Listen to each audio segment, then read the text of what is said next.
Hi, I'm Matt Carter. I'm the Research Director of the Major Projects Foundation, also a maritime archaeologist, and tonight I'm going to be speaking about World War II shipwrecks throughout the Pacific, which are leaking oil and the urgent need for our mission.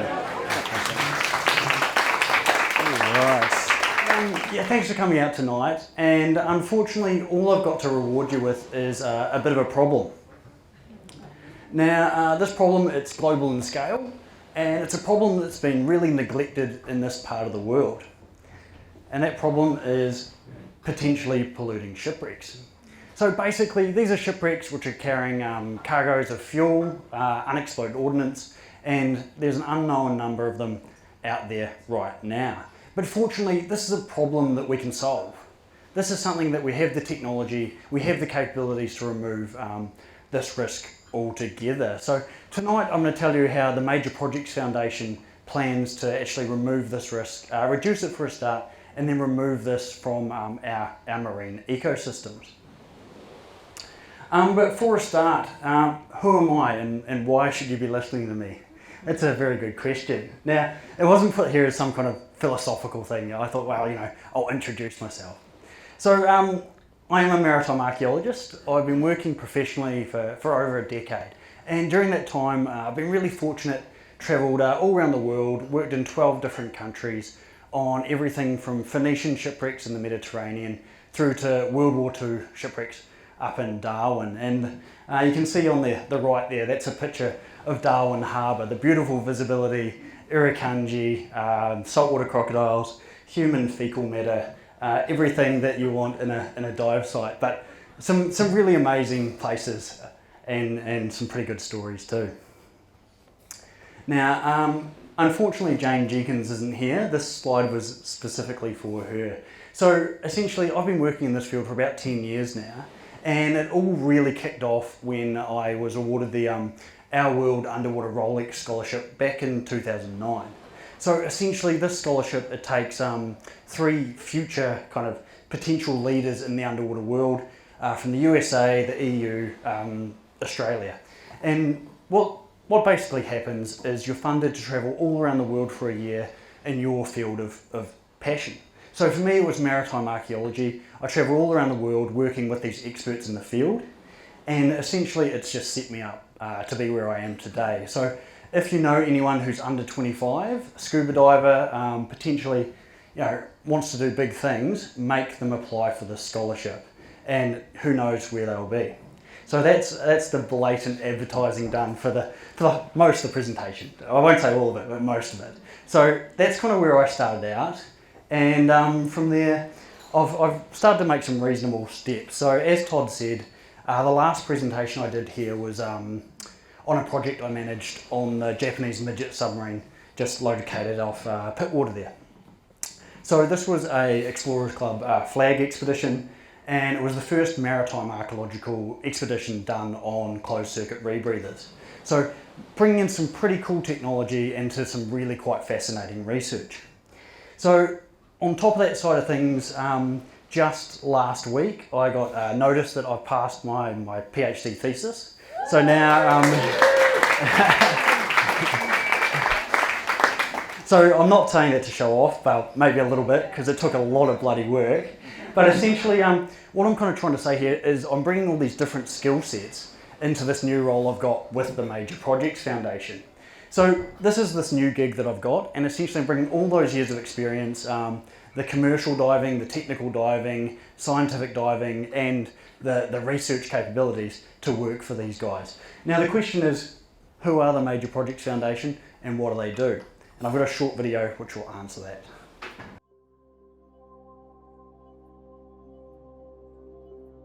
The Major Projects Foundation was formed by a team of volunteers, including divers, sailors, engineers, archaeologists and biologists, united by a common love of the sea and concern for its future.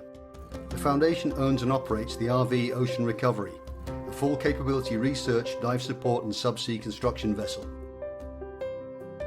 Our mission is to provide a platform to support marine research and environmental education in the Pacific, and to take positive, practical action to preserve and protect our oceans and our island communities.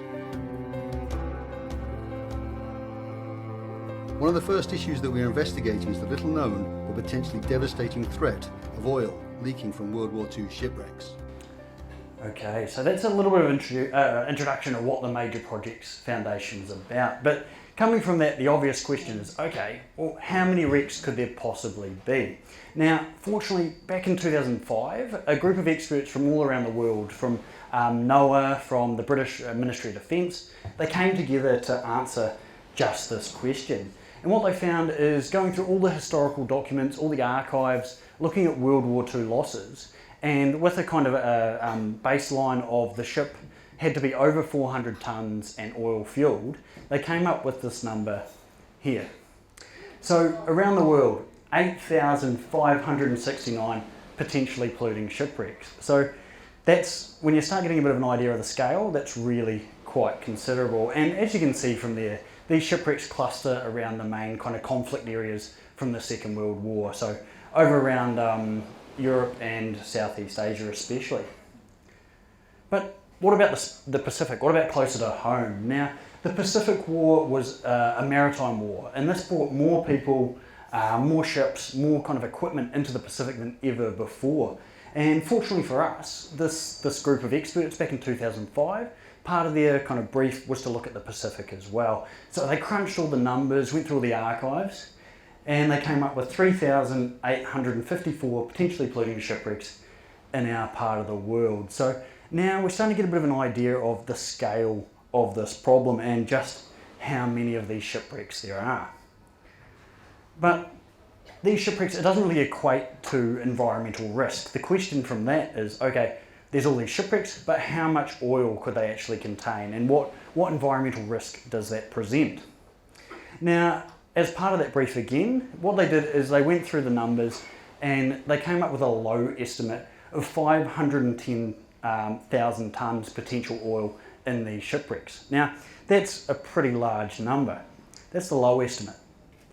They also put a high estimate of 4.1 million tonnes. So we're talking about just a colossal amount of oil still trapped within the hull of all these shipwrecks in the Pacific. Now, to put this into a bit of context, back in February last year, this bauxite carrier went ashore up in Rennell Island in the Solomon Islands. It ruptured a tank. Apparently it was Chinese New Year and the crew were on shore, not at their stations. It's a whole nother story. But the ship washed up, ruptured one of its tanks and leaked about 80 tonnes of oil. So just imagine 80 tonnes does this kind of damage compared to those other numbers there. Now the thing is, with the Solomon Trader, it cost $15 million to clean up this oil spill.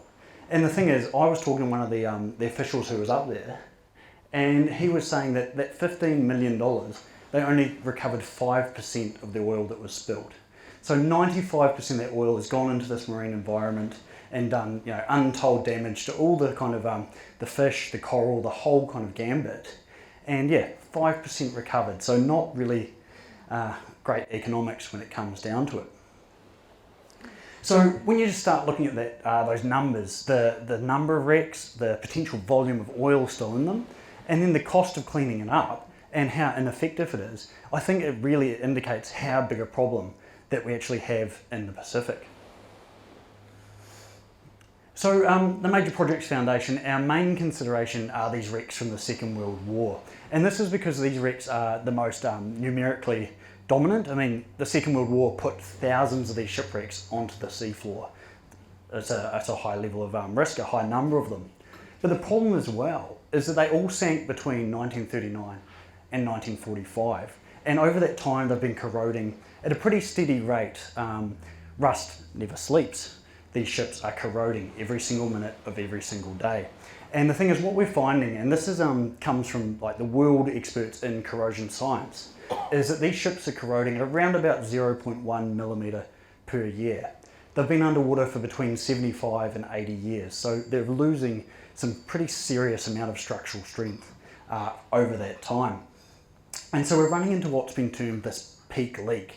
And this is going to be a period where all those ships which sank at about the same time start structurally collapsing and releasing any oil that they still contain out into the marine environment. And that time period is predicted to be the next 5 to 10 years. So we are really coming into this kind of urgent time period where something needs to be done. And the challenge with this is, as well, is that this is a calculation based on a pretty consistent level of corrosion. What we're also finding in a lot of the places in the Pacific are these storm surges and storm events associated with hurricanes, cyclones, which have been exacerbated by climate change. So essentially we're getting stronger typhoons coming through this area, and you can't predict that. So as you can see in these pictures here, 2008, this beautiful bridge section on the Fujikawa Maru. 2014, a cyclone came through, just took the top off it. You know, how many more can that ship actually take? You know, we don't know. We don't know how much strength this ship actually has left. So normally when I'm kind of talking about this stuff, people go, okay, but wouldn't they have leaked all their oil by now anyhow? And some of them definitely will have. Every single shipwreck site is different.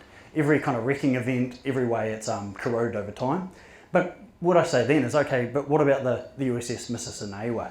So this shipwreck, as you can see in the top left there, was sunk by a Japanese submarine, caught fire and sank into the ocean. You think, okay, I don't think a lot of oil could have survived inside the hull of that ship. 2001, it started leaking.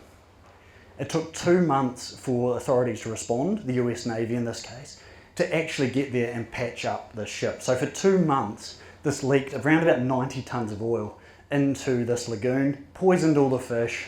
None of the locals could fish, it got blocked off, and so you got these massive kind of social impacts, economic impacts, the whole gambit.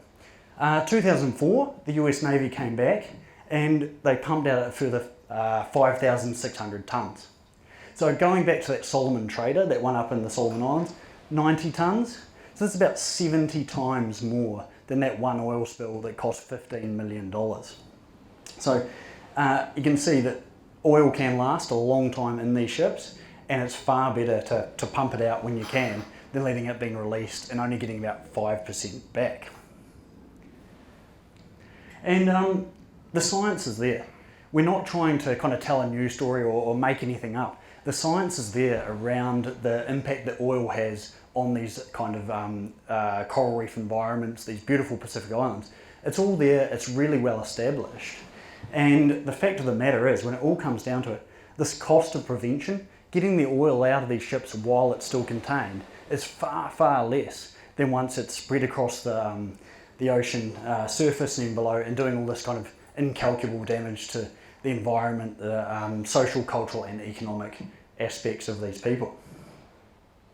Okay, so that's the scope, that's the kind of scale of what's going on. What's actually happening to clean this up? What's been done about this? So essentially, what we're doing is the Major Projects Foundation, we're working in these people's countries. You know, we can't just go up there and start charging around and taking oil out of these wrecks. It needs to be done on a collaborative, respectful approach, a partnership. And so we've actually partnered with the Secretary of the Pacific Regional Environment. Now, most of you probably haven't heard of them, but essentially what they are an organisation made up of 21 different Pacific countries, and they work together on issues of marine pollution, marine plastics, oil, all these kind of things. And the thing is, SPRET, they've recognised this problem since 1999, so it's been on their radar for a long time. But the problem is they haven't been able to mobilise the people, the expertise, or the capabilities such as what we have in our foundation. So essentially we've said to them, okay, well, the fact is that you guys are all concerned with these potentially polluting wrecks. We can bring some really great capabilities to it. Let's work together on this going forward. And that's what we're doing now under this MOU. Okay, so with all that being said, how do you actually reduce the risk of potentially polluting shipwrecks?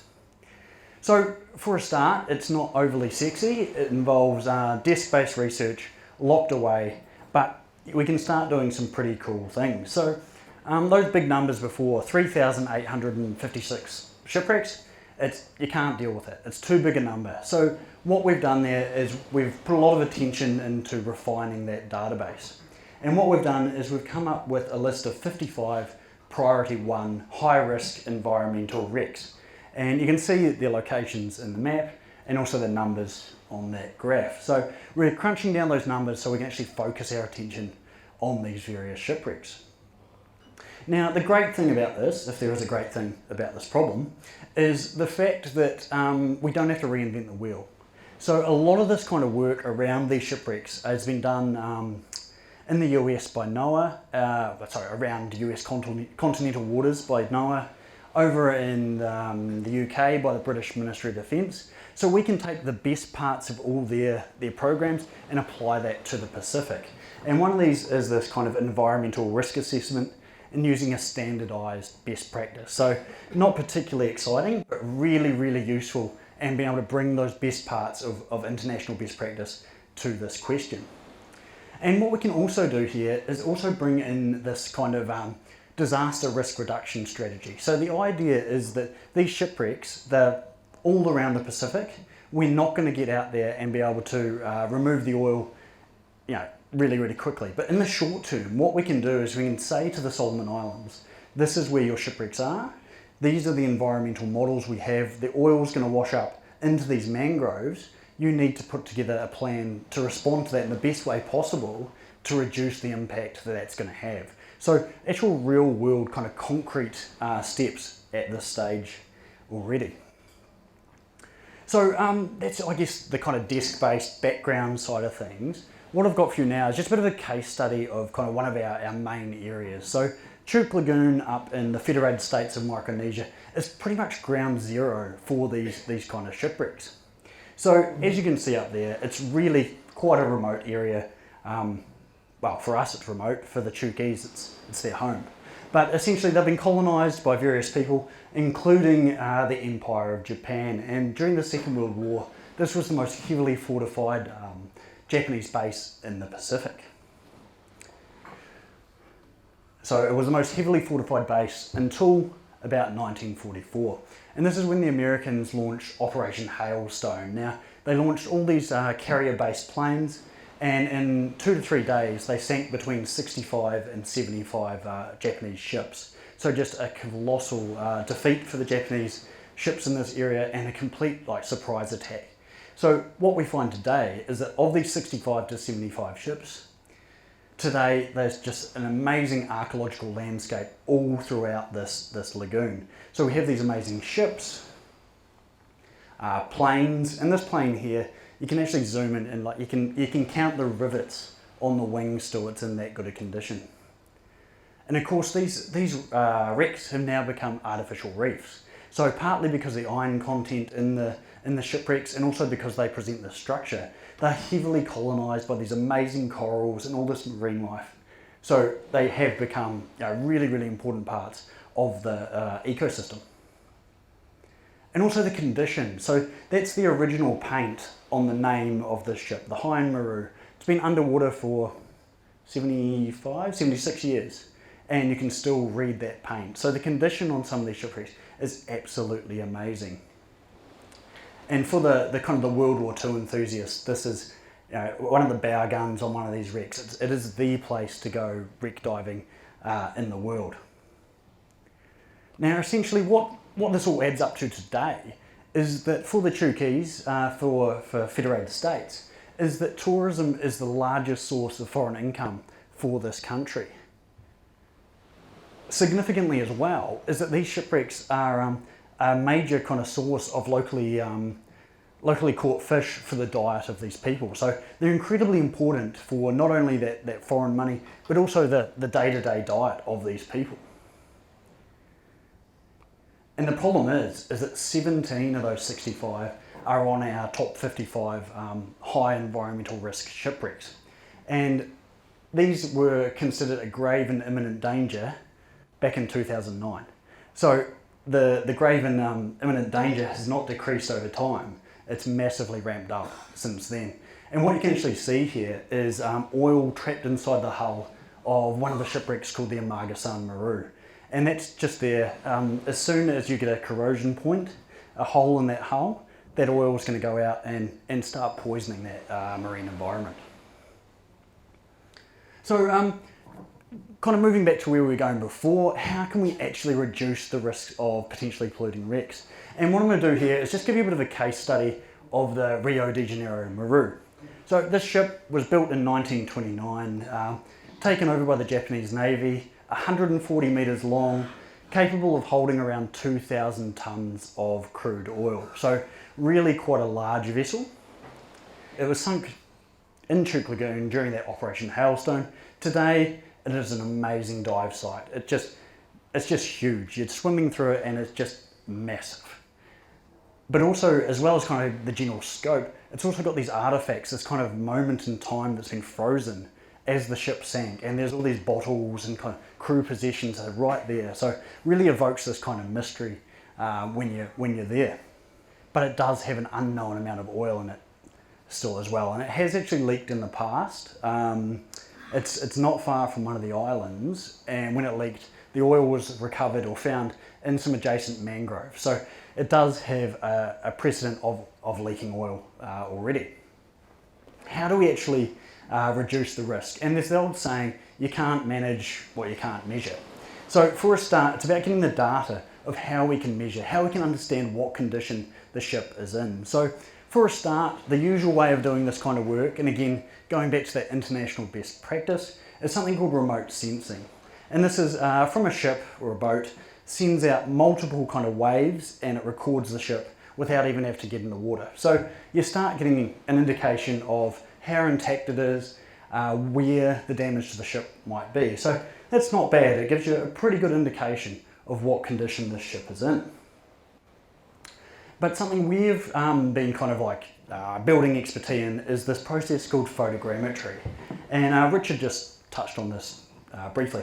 Essentially what we do is you swim over the ship and you take thousands of photographs. So you swim, photograph, photograph, photograph, photograph, thousands and thousands with overlap. Now with that overlap, you then run it through some 3D modelling software and you come out with something like this.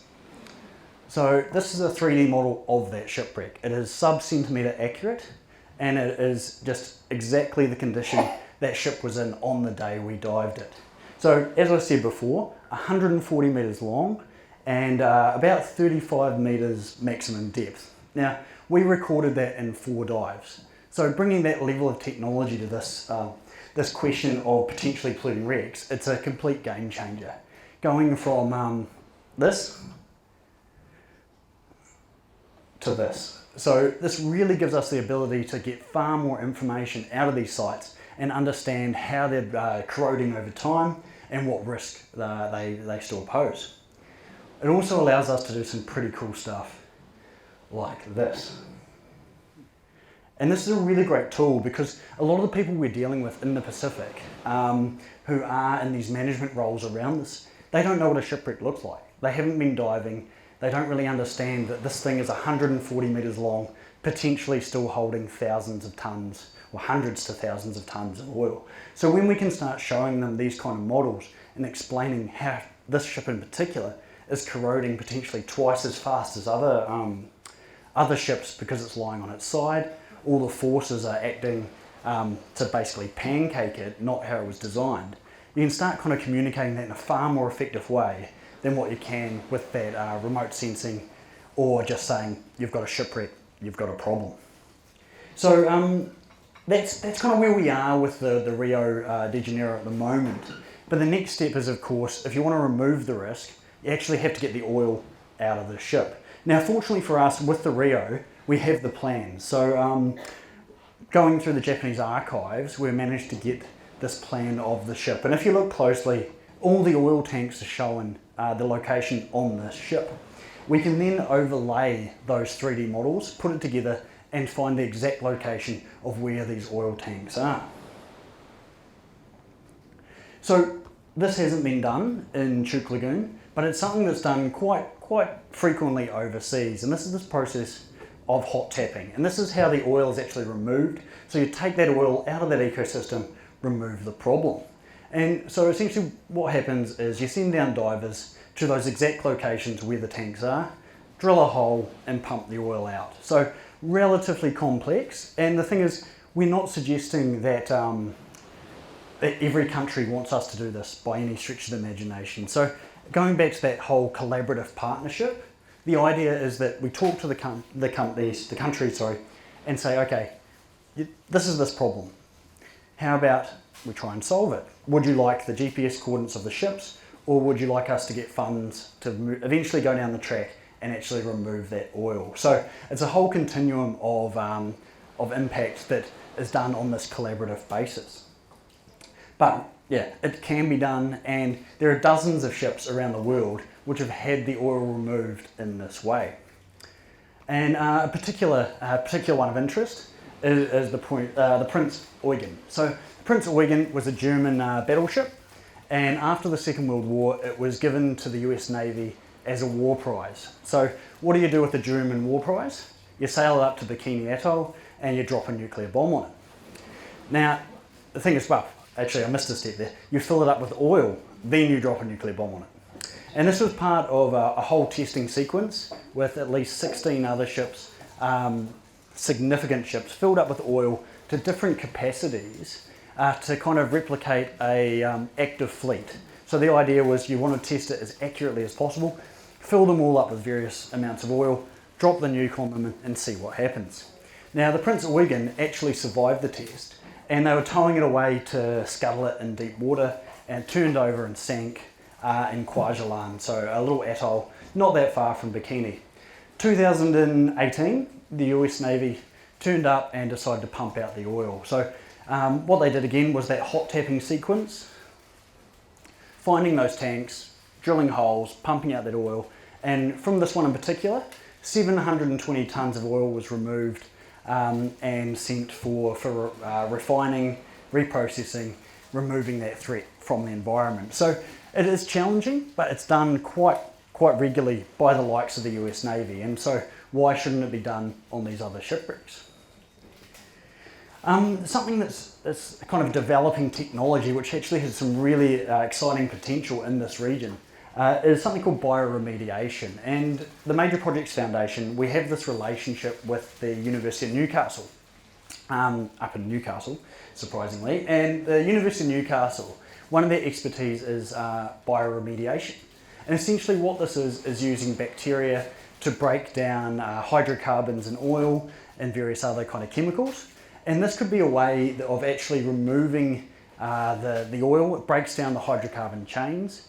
So put this bacteria into these wrecks and it can break down that oil and potentially reduce, if not remove, the threat of the oil itself. And this is a really developing kind of technology. It's pretty new, it's unproven at the moment, but it could be a really great tool for this kind of work without having to drill holes in these ships. Okay, so that's basically me. Just in, I guess, summation, what I think I've shown is that it's not a matter of if, but when these ships will negatively impact the environments, the people, and the economy of the Pacific. But significantly, and this is really important, is the fact that it's all solvable. This is a problem that doesn't need to be there. Using technology that's readily available internationally, we can remove this oil and take this problem out of this equation. I mean, coral reefs are under enough stress already. Let's just remove it. Let's take this problem out of that whole system. But the problem is, as I said before, this is incredibly urgent. We just don't have time with those ships, that 5 to 10 year window. It is literally knocking on the door right now.